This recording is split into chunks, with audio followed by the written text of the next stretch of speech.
하나님에 의한 구원의 약속이자 그리스도를 통해 성취된 구원의 복음이 성경에서 최초로 명시적으로 기록되어 있는 내용이 오늘 살펴볼 창세기 3장 15절 말씀입니다. 타락한 인간의 관점에서 보게 될 때에 창세기 3장 15절은 태초에 하나님이 천지를 창조하시니라라고 선언한 창세기 1장 1절만큼이나 중요한 말씀입니다. 왜냐하면 범자의 아무런 소망도 가질 수가 없고 오직 심판과 형벌을 받을 수밖에 없는 절망적인 상태에 빠져 있는 인간에게 다시금 구원의 여망을 갖게 할 뿐만 아니라 오히려 이전과는 비교할 수 없이 더 확고하고 불변한 구원의 소망을 가질 수 있게 하는 약속의 말씀이기 때문입니다. 그러기에 종교개혁자 마틴 루터는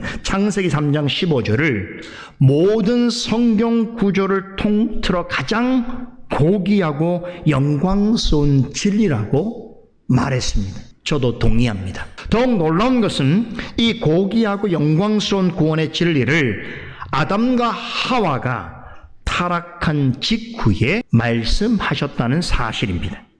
또 정확하게 말하자면 그들이 범죄한 일을 확인하시고 신문을 마치신 후에 최종 판결을 내리시는 중에 선언하셨습니다. 로마서 5장 20절에 죄가 더한 곳에 은혜가 더욱 넘쳤다라고 하는 말씀이 나오지요. 이 말씀 그대로 첫 인류가 자신들이 범한 죄로 인해서 심히 절망하고 두려워하고 있을 때에 이 모든 상황을 단번에 역전시킬 지극히 크고 놀라운 구원의 약속이 선포되어졌습니다. 그 때문에 창세기 3장 15절을 최초의 복음이라고 하기도 하고 복음의 핵심이 그대로 드러났다 하여서 원복음 오리지널 가스펠이라고 하기도 합니다. 또한 예수 그리스도로 인해서 인류가 구원을 받을 수 있다라고 하는 소식을 최초로 예언한 말씀이라고 하는 의미에서 원초적 복음이라고 불리기도 합니다. 창세기 3장 15절은 원시 복음의 형태로 기록되었습니다만 장차 드러날 복음의 핵심과 본질을 잘 드러내주고 있습니다. 본절은 앞으로 하나님께서 노아와 아브람과 모세와 다윗을 통해서 드러내실 은혜 언약만이 아니라 구약의 여러 선자를 통해서 예언되었으며 예수님에 의해서 성취될 새 언약의 모체가 됩니다. 그래서 어떤 신학자들은 창세기 3장 15절을 구원의 약속의 모체 언약이다라고 말하기도 합니다. 창세기 강해를 진행하고 있는 중에 이렇게 중요하고 뜻깊은 말씀을 때마침 오늘 은혜 언약과 새 언약의 표로 제정해 주신 거룩한 예식을 행하게 되는 주일에 여러분과 함께 나눌 수 있게 되었다는 것은 저의 의도가 아닙니다. 이것은 설교자만이 아는 특별한 민감한 영적 감수성입니다. 제 생각으로는 솔리데오 글로리아 교회와 우리 모두를 위하여 예비해 주신 하나님의 특별한 섭리요 섬세한 은혜라고 확신합니다. 이제 곧 행하게 될 성찬식을 앞두고 오늘 행하는 성례 전체를 관통하고 있는 핵심 주제인 언약의 관점에서 오늘 본문의 말씀의 의미를 함께 여러분과 삼고해 보기를 원합니다. 우리 모두가 아는 바대로 성경은 구약과 신약으로 이루어져 있습니다. 여기서 구약의 약 그리고 신약의 약이라고 하는 말은 언약을 뜻합니다. 영어로 즉 성경은 곧 언약의 책인 것입니다. 구약은 옛시대에 전해진 언약이라고 하는 의미에서 영어로 Old Testament라고 하고 신약은 예수 그리스도에 의해서 옛 언약이 성취된 새 시대에 전해진 언약이라고 하는 뜻에서 New Testament라고 합니다. 성경은 이렇게 시대를 따라서 옛 언약과 새 언약으로 구분합니다만 언약은 신구약 언약 성경 전체 이야기를 대변해주는 가장 중요한 키와 같습니다. 성경의 모든 이야기는 언약이라고 하는 키로 묶기도 하고 풀리기도 합니다. 앞서 언급하였듯이 성경에는 여러 종류의 언약이 나옵니다. 그런데 타락 전에 에덴 동산에서 하나님과 아담 사이에 체결된 첫 번째 언약을 제외하고 나머지 언약은 모두 다 은혜 언약입니다. 그 중에서도 창세기 3장 15절은 언약의 형태로 계시된 최초의 은혜 언약입니다. 그런데 이 말씀에 내포되어져 있는 은혜 언약의 의미를 제대로 이해하기 위해서는 사람이 타락하기 전에 하나님과 맺었던 첫 번째 언약에 대해서 살펴볼 필요가 있습니다. 하나님께서는 아담을 창조하시고 그를 동산으로 이끄신 후에 그와 언약을 맺으셨습니다. 그 내용이 창세기 2장 16절에서 17절에 나오지요. 여호와 하나님이 그 사람에게 명하여 가라사대 동산 각종 나무의 실과는 내가 임의로 먹되 선악을 알게 하는 나무의 실과는 먹지 말라. 내가 먹는 날에는 정령 죽으리라 라고 하셨습니다. 이 언약을 체결하기에 앞서 하나님께서는 먼저 사람을 지으셨지요. 다른 피조물들과 구별되게 하나님의 형상을 따라 지식과 의와 거룩함을 가진 고귀한 존재로 창조하셨습니다. 그리고는 하나님을 대신하여 만드신 모든 세계와 피조물들을 경작하고 돌보고 다스리는 고귀한 사명을 맡기셨습니다. 그 일을 넉넉히 감당할 수 있도록 특별한 지혜와 능력과 실천할 수 있는 자유의지도 주셨습니다. 하나님이 이처럼 사람을 특별한 피조물로 창조하신 목적은 사람으로 하여금 하나님을 알고 사랑하며 그분을 영화롭게 하며 그분과 더불어 영원토록 즐거워하는 복락을 누리도록 하시기 위해서였습니다. 그런데 하나님과 함께하는 이 영원한 복락을 온전히 누리기 위해서는 한 가지 조건이 필요했습니다. 사람은 하나님께 완전히 순종해야 했습니다. 그래서 하나님은 행위 언약을 통하여 아담에게 완전한 순종을 요구하셨습니다. 하나님의 형상을 따라 지음받은 피조물이 하나님의 다스림을 받으면서 그분의 말씀에 순종하는 것은 너무나 지극히 당연한 일입니다. 하나님은 아담에게 이 같은 사실을 더 분명하게 알 수 있게 하시기 위하여 동산 중앙에 생명나무와 선악을 알게 하는 나무를 두셨습니다. 생명나무는 영원한 생명에 대한 하나님의 약속을 생생하게 보여주는 일종의 표징입니다. 그러므로 이 생명나무를 통하여 하나님께서는 아담과 언약을 맺으신 그 목적이 그로 하여금 하나님 안에서 영원한 생명과 영원한 복락을 누리게 하시게 하는 데 있다는 것을 분명히 나타내셨습니다. 또 선악을 알게 하는 나무가 있었습니다. 하나님과 함께하는 영원한 생명과 복락을 누리기 위해서는 하나님께 마땅히 순종해야 할 것을 가르치는 표지가 필요했던 것입니다. 그런데 하나님께 순종하려면 먼저 하나님의 기준에서 무엇이 선이고 무엇이 악인지를 알아야 합니다. 하나님께서는 그것을 선악을 알게 하는 나무를 통해서 가르치시기를 원하셨습니다. 이 나무는 창조주 하나님의 말씀에 순종하는 것이 선이며 그 말씀에 불순종하는 것이 악이라는 것을 명확하게 알려주는 수단의 역할을 했습니다.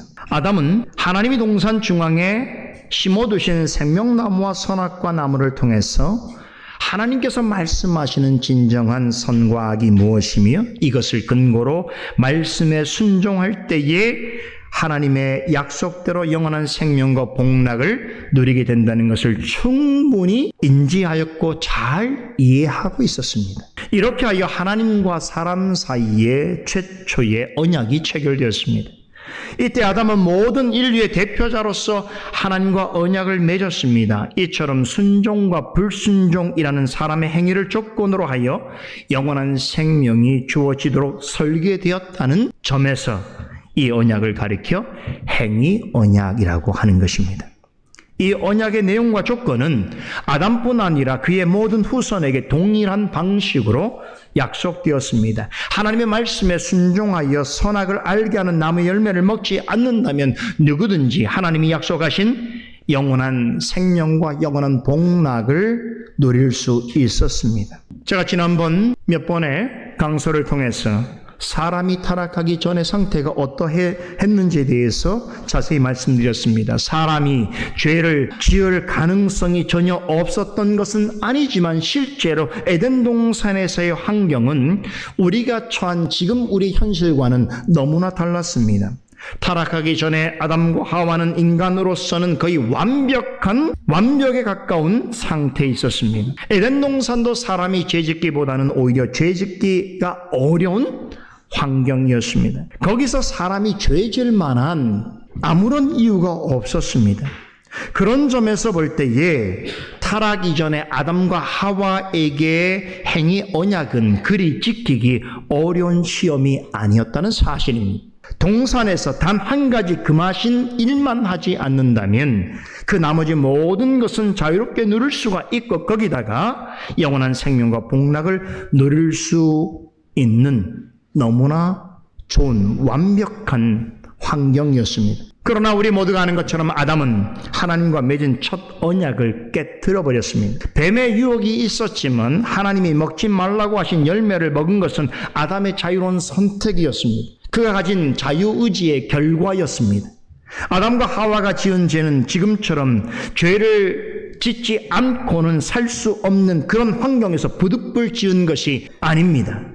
가만히 있었어도 죄를 범하지 않을 수 있는 상황에서 지속적인 호기심과 적극적인 의지와 말씀에 대한 의심과 잘못된 해석을 거듭하는 중에 매우 의식적이고 고의적이고 계획적으로 죄를 범한 것입니다. 지난주에도 잠깐 언급해드렸는데요. 소리문답에서는 죄를 이렇게 규정합니다. 죄는 하나님의 율법을 조금이라도 부족하게 지키거나 그 법을 어기는 것이라고 정의하는데, 그런데 에덴 동산에서 첫사람이 범한 최초의 죄는 여기서 말하고 있는 부족이나 결핍 정도가 아니었다는 사실을 기억하셔야 됩니다. 방금 말씀드린 것처럼 오랜 시간 매우 의식적이고 고의적이고 계획적으로 하나님의 뜻을 어기고 말씀에 불순종하여 마침내 죄를 범했습니다. 모든 죄의 뿌리가 되는 원죄라는 것이 이렇게 악독스럽고 강력한 것입니다. 아담 이후의 모든 사람은 아담이 가진 원죄의 특성을 그대로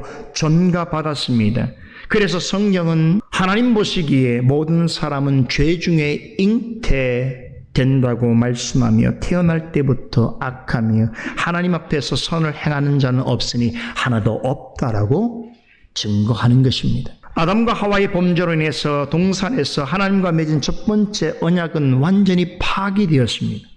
그 결과 선악을 알게 하는 나무의 열매를 먹는 날에는 정령 죽으리라고 하신 말씀대로 되어졌습니다. 선악과 열매를 먹은 그들은 하나님의 낯을 피해서 동산 나무 사이에 숨었습니다. 하나님께서 그들의 이름을 부르시면서 찾으셨지만 수치심과 두려움으로 감히 하나님 앞으로 나올 수 없었습니다. 하지만 하나님께서는 당장 그들을 심판의 불구덩이 속으로 던지지 않으셨습니다. 그들의 목숨을 보존해 주시면서 여전히 언약의 하나님 곧 여호와 하나님으로 그들에게 다가가셨습니다. 그럼에도 이미 죽음의 그림자가 그들을 덮고 있었습니다. 그들이 육적인 죽음에 이른 것은 아니지만 죄를 범하자마자 그들은 영원한 생명과 복락의 주인이신 하나님과 이미 분리된 상태에 있었습니다.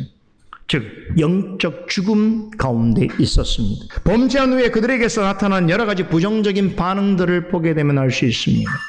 그들은 전에 알지 못했던 수치심과 두려움을 가졌습니다. 죄가 드러나자 서로에게 죄를 책임을 전가했습니다. 그리고 끊임없이 하나님을 의심하고 말씀에 대하여서 왜곡하는 일들이 있었습니다. 그것들은 그들이 이미 하나님과 분리된 영적 죽음의 상태에 있었다는 것을 말해주는 강력한 증거들입니다. 그들이 지은 죄에 대하여 하나님의 판결이 있기 전에 먼저 그들이 하나님을 버렸습니다. 그 결과 하나님과의 교제가 끊기고 실질적인 하나님과 단절되는 영적 죽음 아래 있게 되었습니다. 거기다가 사람과 사람 사이 관계도 깨지고 말았습니다. 범죄한 지 그 아담과 하와는 서로의 죄와 허물을 보게 되었습니다. 그리고 수치심에 사로잡혔습니다. 그것을 감추려고 무화과 나무 잎을 엮어서 자신들의 몸을 가리웠지만 그들 마음 깊은 곳에 남아있는 죄의식과 그것을 신랄하게 고발하는 양심은 결코 감출 수 없었습니다. 웨스민스터 신앙고백서 제6장 2항은 아담과 하와가 범죄한 상태의 이 심각성에 대해서 이렇게 기술하고 있습니다. 이 죄로 말미암아 그들은 본래의 의를 잃게 되었고 하나님과의 교통도 끊어지게 되었다. 그래서 그들은 죄 안에서 죽게 되었으며 그들의 영혼과 신체의 모든 기능과 기관들은 전적으로 부패되었다라고 전합니다. 이 고백에 따르면 죄를 범한 아담과 하와는 육신적으로 살아 있었어도 영적으로는 하나님 앞에서 죽은 자와 다를 바가 없었습니다. 이어지는 웨스민스터 신앙고백서 6장 4항에 보면 이것을 가리켜서 원죄라고 하는 개념으로 정의 내리면서 아담과 같은 근본적인 부패성을 가지고 태어나는 모든 사람은 하나님이 기뻐하시는 선을 행하고자 하는 마음을 전혀 가질 수가 없고 그것을 행할 능력도 없으며 오히려 전적으로 악을 향하는 성향으로 기울어지게 되었다라고 설명하고 있습니다. 아담이 행위 언약을 어긴 대가는 이렇게 참으로 심각하고 두려운 것이었습니다. 이로 인해 모든 사람은 가장 비참하고 절망적인 상황에 처하게 되었습니다. 창조주 하나님과 완전히 단절되었을 뿐만 아니라 스스로 절대로 구원에 이를 수 없게 되었습니다. 이렇게 아담의 범죄로 행위 언약이 깨어지고 그와 더불어 모든 사람이 죄와 비참한 상태에 이르게 되었을 때에 다시 말해 죄로 말미암아 하나님과 완전히 단절되고 범죄한 대가로 지옥에서 영원한 고통을 당해야 하는 절망적인 상태에 있게 되었을 때 바로 그 순간에 하나님께서는 죄 가운데 죽을 수밖에 없는 사람들을 구원하실 특별한 계획을 알리셨습니다. 소위의 문답 20문답은 이런 하나님의 계획을 이렇게 묻고 답합니다. 우리 개혁지 신앙고백 모음집 함께 보겠습니다. 174페이지 174페이지에 나오는 소위의 문답 우리 20문 문답하도록 합니다. 20문입니다. 하나님께서 모든 인류를 죄와 비참한 처지에서 멸망하게 버려두셨습니까? 하나님께서는 영원부터 오직 그분의 선하신 뜻대로 어떤 사람들을 영생에 이르도록 선택하셨고 구속자로 말미암아 그들을 죄와 비참한 처지에서 건져내어 구원의 지위에 이르게 하시려고 은혜 언약을 세우셨습니다. 아멘? 아멘이지요. 아담 안에서 모든 인류는 타락했습니다. 그런데 그 결과가 얼마나 치명적인 것이었는지요. 우리 그 앞에 기왕 19문까지도 함께 보도록 하십시다. 사람이 타락한 처지의 비참함이 무엇인지를 우리 한번 고백해 보겠습니다. 19문 사람이 그 타락한 처지에서 비참한 것은 무엇입니까? 모든 인류는 타락함으로 말미암아 하나님과 교제가 끊어졌고 하나님의 진노와 저주 아래 있으며 그로 말미암아 이 세상에서 온갖 비참함을 겪다가 결국 죽음에 이르고 영원히 지옥의 고통에 떨어집니다.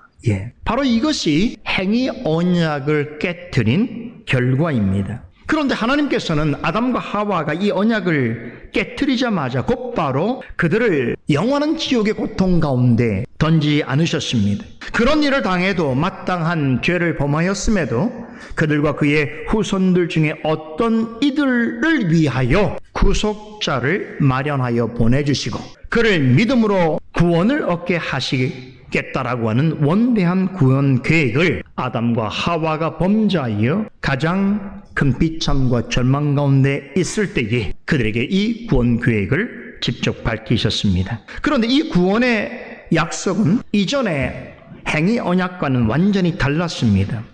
행위 언약은 사람이 영원한 생명과 복락을 얻는 조건으로 온전한 순종이 요구되었습니다. 이 말은 순종 혹은 불순종이라고 하는 사람의 행위에 따라서 이 언약은 유지될 수도 있고 깨어질 수 있는 언약의 성격이었다는 것을 말해줍니다. 하지만 사람이 행위 언약을 파기한 후에 하나님께서 일방적으로 선포하신 둘째 언약은 하나님의 행위가 아니라 오직 하나님의 은혜로 얻는 구원을 강조하고 있습니다. 그러므로 이 언약은 인간이 깰 수 없는 언약인 것입니다. 그 이유는 구원은 하나님께서 보내시는 유일한 구속자이신 예수 그리스도께서 행하신 일과 그분을 구주로 믿는 믿음으로 얻게 되기 때문입니다. 그러기에 이 언약을 가리켜 은혜 언약이라고 부르는 것입니다.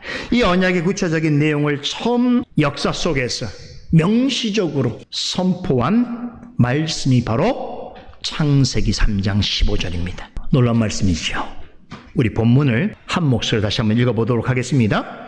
내가 너로 여자와 원수가 되게 하고 너의 후손도 여자의 후손과 원수가 되게 하리니 여자의 후손은 내 머리를 상하게 할 것이요 너는 그의 발굽이를 상하게 할 것이니라 하시고, 이 말씀에는 하나님이 죄에 빠진 인간을 어떻게 구원하실 것인지에 관한 구원에 관한 하나님의 설계, 미리 보는 청사진을 담고 있습니다.